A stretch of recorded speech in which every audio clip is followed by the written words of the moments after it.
Should we? Let's just do one of these segments real quick. Oh, let's do it. Yeah. All right. So the first one, OTT, Ollie's travel tips. Okay. All right. See, they've all got a theme. You see, OTT, OTTTTTT is the next one. So OTT, Yeah. Ollie's travel tips.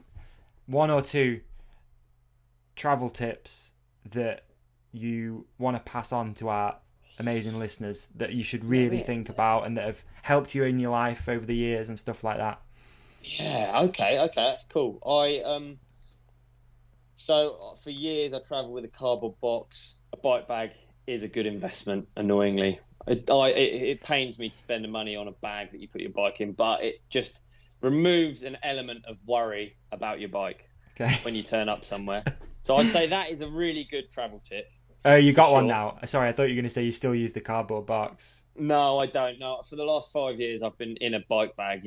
Okay. Because it does help no end, really. Yeah. Just moving it around, and like when it rains and then your cardboard box is wet and then you have to find a new one, and just turning up with bent rotors and just annoying stuff that's so like avoidable. What bike bag did you go with? I went with a Evoc bag. Ooh, lovely bag. Yeah. Cool. Yeah, I mean, I don't like the logo and I don't like all the colours, but they do a good job. Yeah. Cool. They do a very good job. Okay, my next travel tip. So number one, invest in a bike bag if you're travelling with a bag. So, man. If you're travelling a bit, then invest or borrow or rent. There's ways. It just removes an element of worry because there's nothing worse turning up and then having to get a new rotor. Very true. Nothing worse. Yes. Right, let me have a think because I've got actually a lot. Okay, how about this? Speedy boarding. Don't book it. Just walk with your bike bag to the speedy boarding thing, and basically every single time I've done this, they can't be bothered to turn you around because your bag's too big and you'll get on. So you don't have to go in the queue. Actually, across the board, in an airport, talk quick, think less, and you will get through so quick, so many queues. And because really, I'm never in a rush when I'm getting on a plane. Right. I just can't be bothered to go around all the wiggly lines, wiggly queues, and you just get more time. Just as soon as I get rid of a bike, I'm like, you sit in a restaurant, you can chill a bit. That's always like that's always a nice moment once I've got rid of the bike. So yeah, I just bang speedy boarding as much as you can. When here's another one. So if you're overweight, you take out all your stuff. There's a big panic. Everyone's annoyed at you. You then have a walk with your stuff where you're going to the overweight baggage. Yeah. During that walk, you can put all of your stuff back in the bag and everything is okay. You'll be all right. Okay.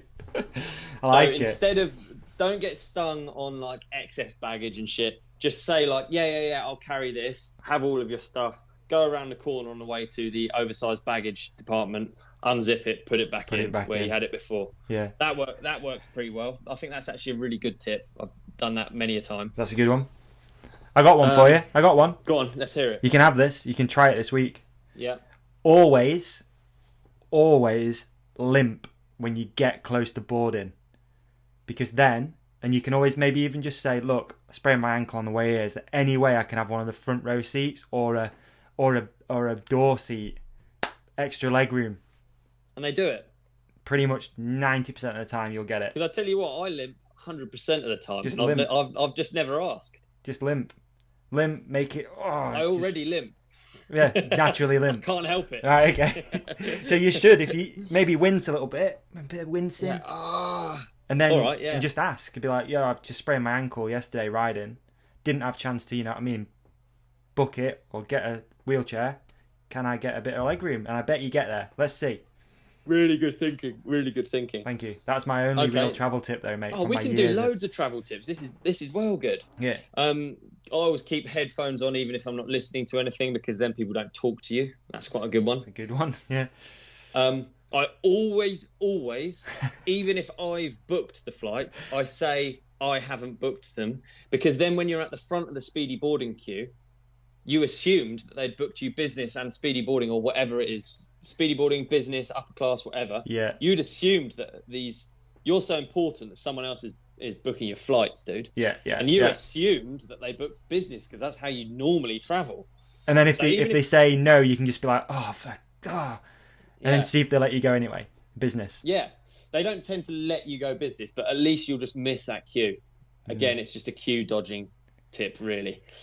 Yeah. Actually, quite often it's worth looking into business for a lot of flights because of the luggage allowance. So quite often it can be less. The business flight can be less than the normal flight with excess baggage. Right. So a bike can cost, on some American Airways, it can cost like $150 per way. And that's often less than the price difference between economy plus or business. Yeah. So you just get extra baggage allowance when you get these business ones. Got you. Okay. I once flew business back from America because I had a broken ankle, and I wasn't even faking it. I actually had a broken ankle, and I got business. So I think that's maybe where the idea first came from about the limping thing. There you go. Yeah. Nice. Yeah. Nice. If you ever do fly business, often they'll give you a premium pass.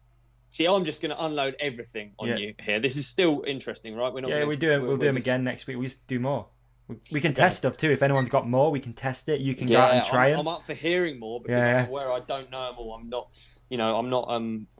I'm not that seasoned a traveller compared to some people. Yeah. So if you ever fly business, they often give you a premium pass or something like so. You get a little stamp on your passport, and it's meant to just be quick, so you can so that fancy people can quickly walk through passport control, and they get Again, it's a queue dodger. Yeah. And it allows you in lounges.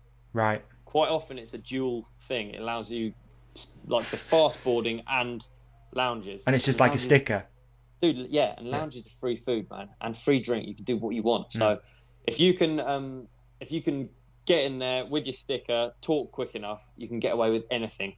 Basically, all of these people that stand at the threshold of any of these fancy rooms, they don't care whether you really whether you're really meant to be there or not.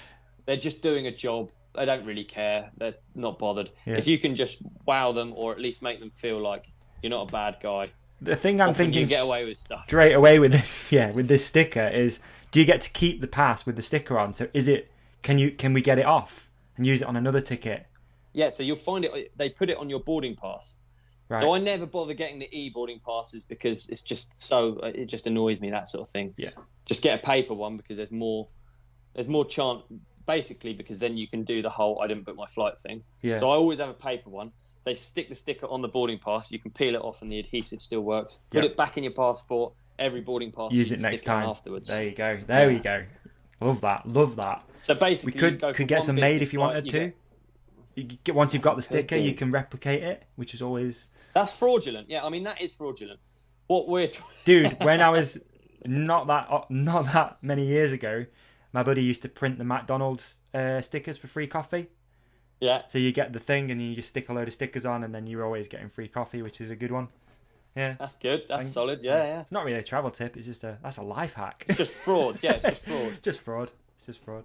Yeah, that's another good one. What other fraudulent things can we make people try? Yeah, I can't think of any more for the time being. Okay. We'd love to hear people's though, right? Like, come at us. Let's hear some travel tips. I do have endless ones though. Really, I always have a bag, right? Because I always have a little bag that I can. So this is one thing that's happened since older life and since doing trips where they go back to back. I always try and do a wash at the end of the trip in any hotel, in anywhere I'm staying. Yeah. I try and wash all my clothes, and then when you turn up back at home, it's so nice just getting your clothes out or leaving them in for the next trip. But I do that quite often. That's a nice one. Yeah, it's quite nice, isn't it? Have you considered a bum bag for travelling just yet? No, I haven't.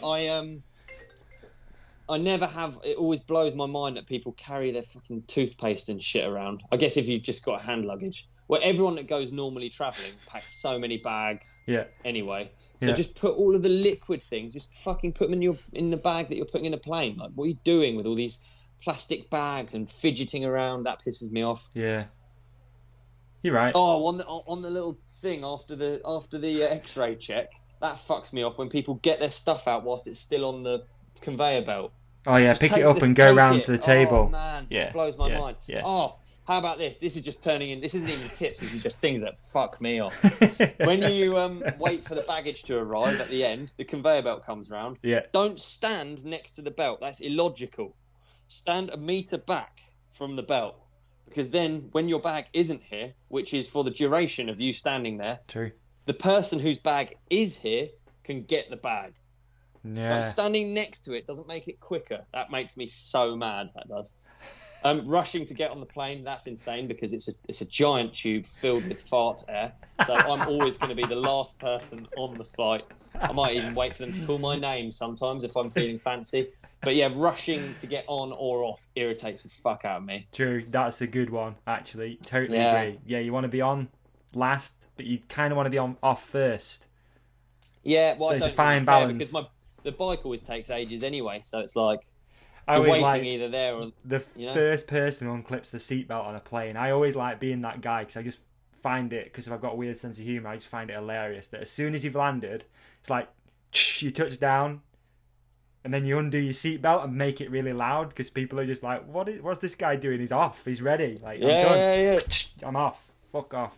Enough of this People, flying. it's so interesting, actually. I guess it's probably a part of it is like I don't hang out with many normal people very often. You've been on many flights where they clap? Oh yeah, I try and start claps. When I'm with friends that find it embarrassing, I try and start a clap, yeah. Always start a clap, same. Love it. I think it's hilarious. And especially on some certain airlines, you actually are, you're glad you're there. Like, fucking hell, well done. Like, congrats. Especially Ryanair. I mean, they wouldn't really be doing their job if you didn't land, would they? No, but sometimes you feel like... The bare minimum I want is for them to land the plane. That's like anything beyond that, like a bit of champagne, maybe some nice in-flight treats. There's been a few that's maybe worthy of a clap. I've been on, and you've thought, maybe it's his first time. At the very least, land it, though. Yeah, but there's definitely been a few first-timers, especially some of those Polish flights I used to do, man. Really, yeah. Dodgy flights. I've got a Madeira one coming up. That's the worst flight you can do, really. It's like 4 hours in an EasyJet plane, tiny one, no leg room. Yeah. And then at the end, right, how crazy is this? Right, I hadn't even thought of this. So at the end, they get 3 passes at the runway. The runway is one of the notoriously it's notoriously difficult to land on. It's one of the hardest ones to land on. You have to be a captain for a number of years before you even get to land at Funchal in Madeira. Right. You get enough fuel for 3 attempts, 3 flybys. Yeah. If you don't make it in those 3 because of the wind, you have to go back to Lisbon. Really? Yeah, Lisbon. I've had to do this before. Yeah. You land in Lisbon, then you fly back to London. You have a flight the next day. No shit. And if I land in Lisbon now, then I'll be on quarantine list. No way. So imagine how face bad palm. That's gnarly. Like giant fingers crossed that's not going to happen. Yeah, fingers crossed for you, man. That'd be such a fail, wouldn't it? Yeah. A flight